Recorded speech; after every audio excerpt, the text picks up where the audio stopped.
This is Theremin 30. 30 minutes of theremin music, news, events, and interviews with a new episode about every 30 days. Now, here's your host from Denver, Colorado, USA, Rick Reed. Hey, welcome to the March 2023 episode of the Theremin 30 podcast. This is the final episode of Season 4. I wasn't able to produce a full 12 episodes this past year, but I think that the shows I did produce have some really great music and informative interviews, so be sure to check out any of the episodes you may have missed. This month I've got music from Mexico, Japan, and Finland, and my special guest is thereminist Kip Rosser. He'll tell us all about the Juliet Shaw Legacy Project.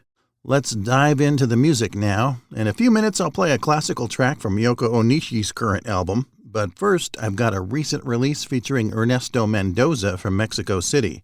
This past December, he appeared as a guest thereminist on Mexican electronic music producer Sharagrama's new track called The Virgin Rainbow. It appears on the Quartz Reveal compilation album from the Adhara Records label. This track runs too long to play in its entirety on this episode, so here is an edited version of The Virgin Rainbow by Sharagrama.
We started the episode with an excerpt from The Virgin Rainbow by Shara Grama, featuring Ernesto Mendoza on theremin.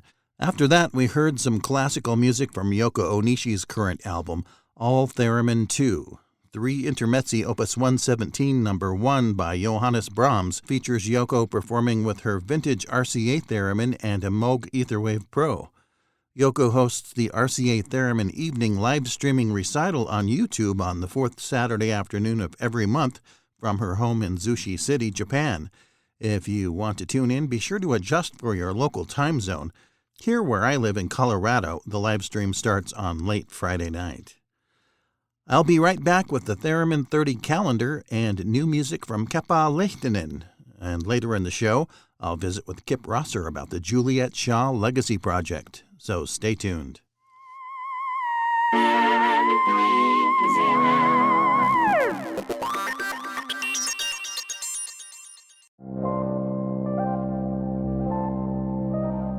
It's time now for a look at the Theremin 30 calendar of Theremin events. On Sunday, March 12th, Miss Turi will present a lecture and performance in Markelo, Netherlands. On the 18th, James Bond performs at the Bleep Blorp Festival of Synthesis and Electronic Music in Lowell, Massachusetts. On the 20th, Ludger Schneider presents Music from the Ether, electronic music in the Rhineland of the 1920s, at VHS Mannheim in the Cologne, Germany area. On March 28th, Marla Goodman demonstrates the D-Lev digital theremin at the American Computer and Robotics Museum in Bozeman, Montana. On April 4th, Polygraph Lounge presents a concert in Brooklyn that will also be available as a free live stream on YouTube.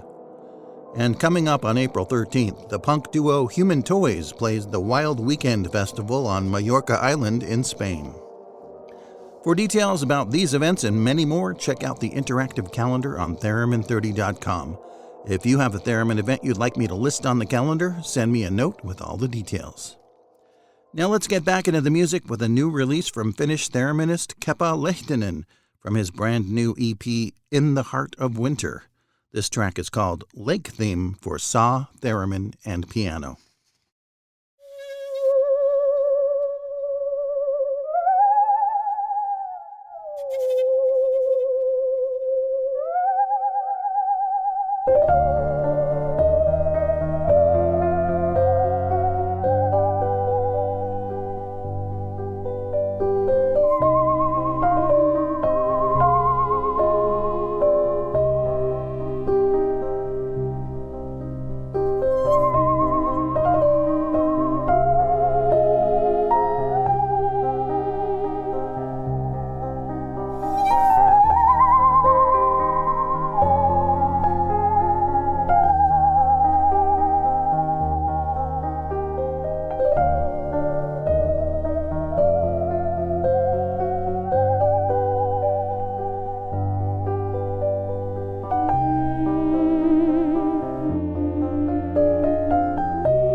That was Lake Theme for Saw, Theremin, and Piano from the new release, In the Heart of Winter.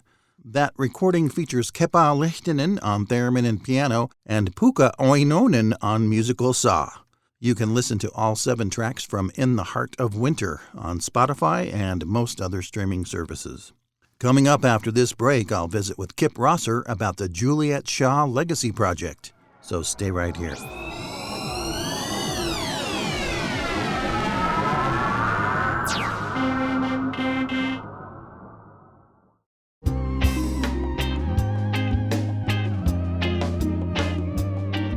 Kip Rosser is a professional theremin performer, recording artist, blogger, YouTube creator, and teacher based in Morrisville, Pennsylvania.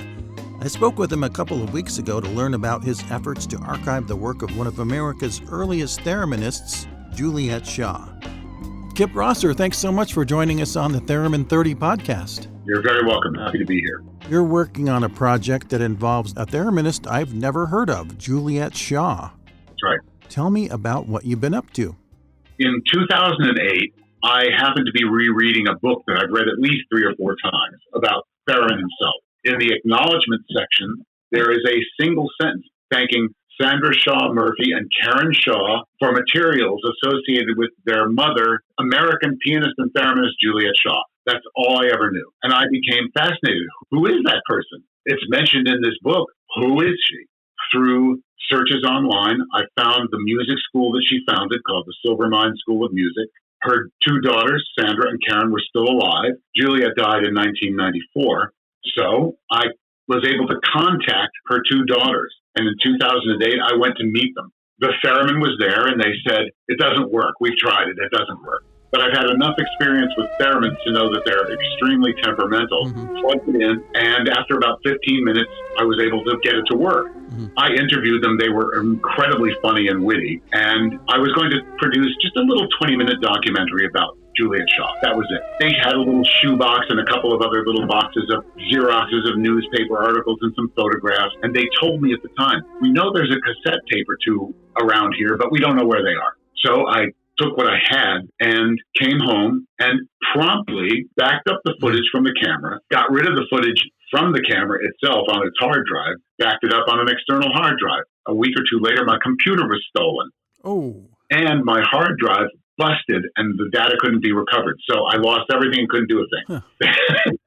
You know how sometimes you'll save something on the computer, but you forget where you're saving it to? Yes. That's what happened. And about 2 years ago, I found 6 to 8 minutes of footage, but not the interview stuff, so I couldn't use it. Oh. But I put together a small video for Sandra. Karen had died in 2019.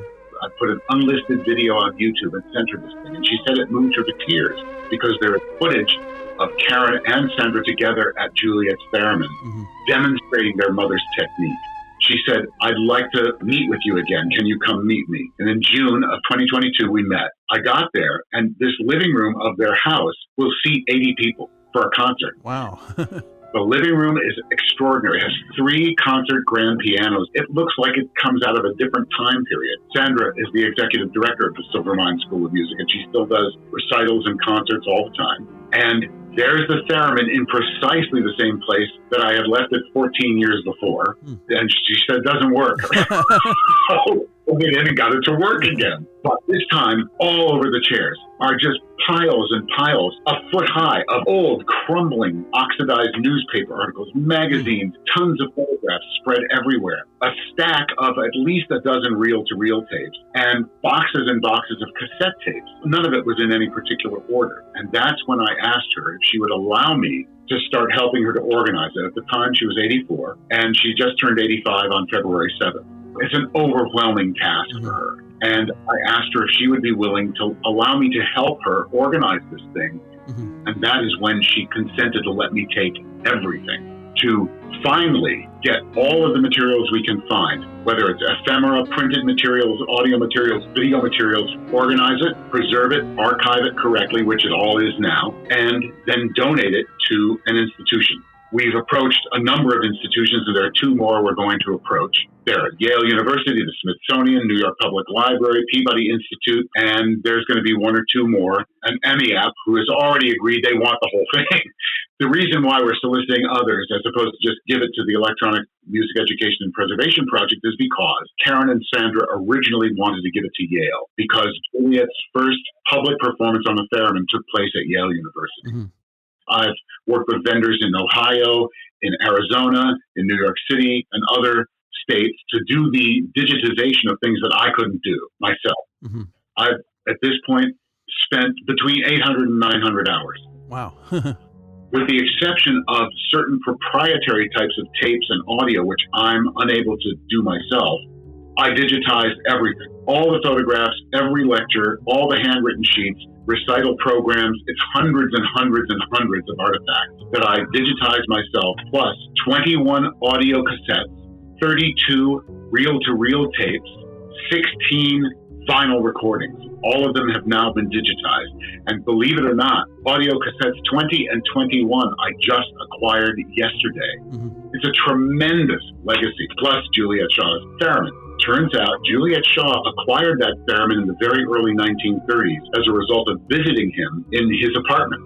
She brought her RCA to him, she played for him, and he said, I am going to build you an extended octave range of 6.5 octaves. There are handwritten accounts plus audio accounts on tapes of Juliet describing her meeting with theremin, what his apartment was like, which no one has ever described, and the fact that he said, I will build you this.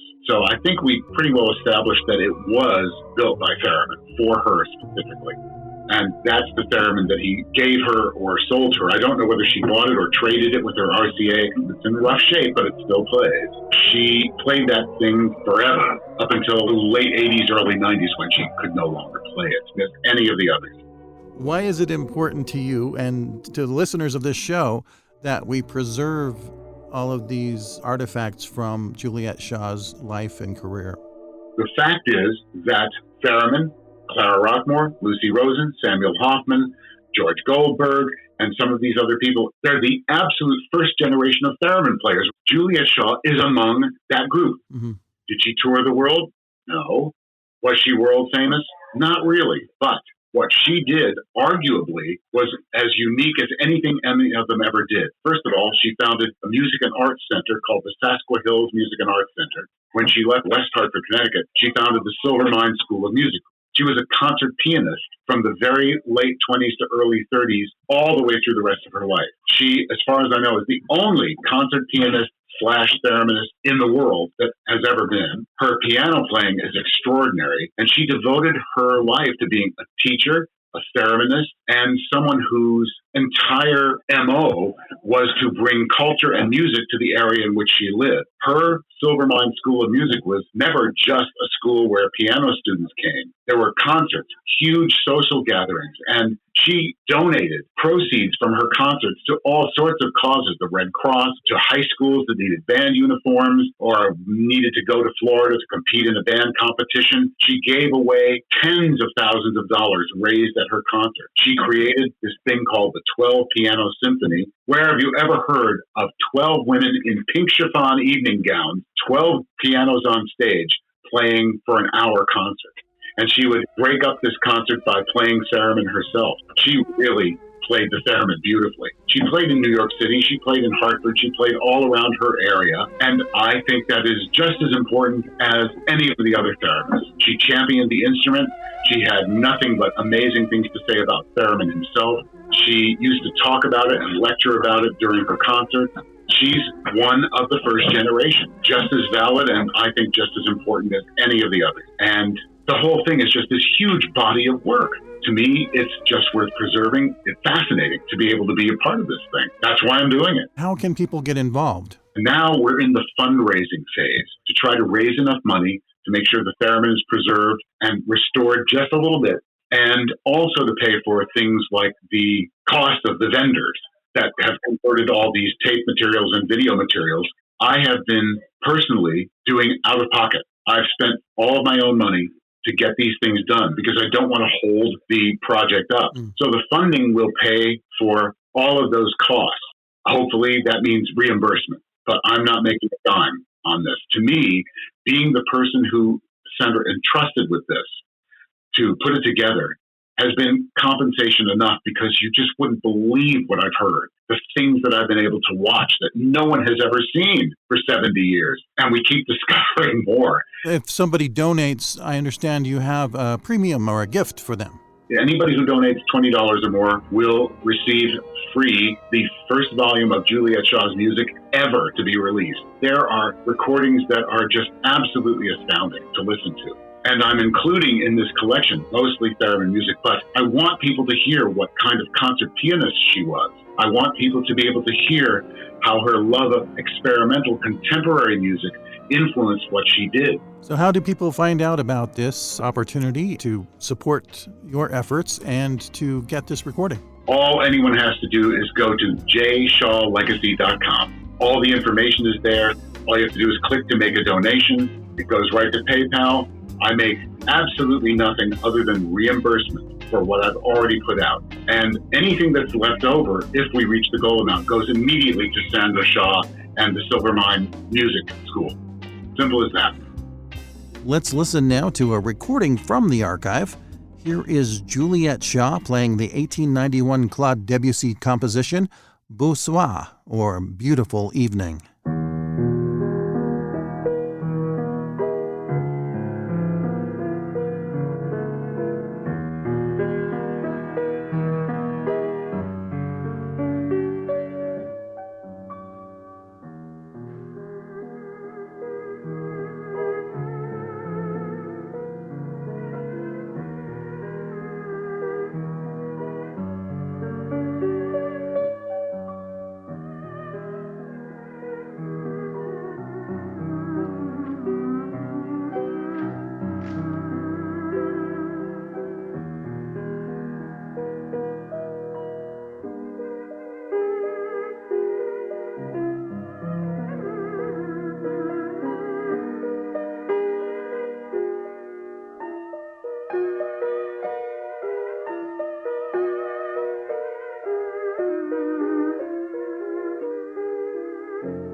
That was Beau Soir, written by Claude Debussy and performed by Juliet Shaw.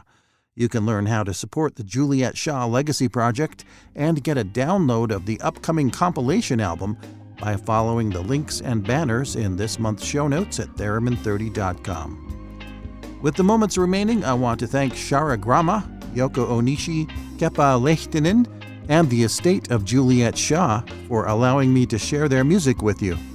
Also, a big thanks to Kip Rosser for telling us all about the Juliet Shaw Legacy Project.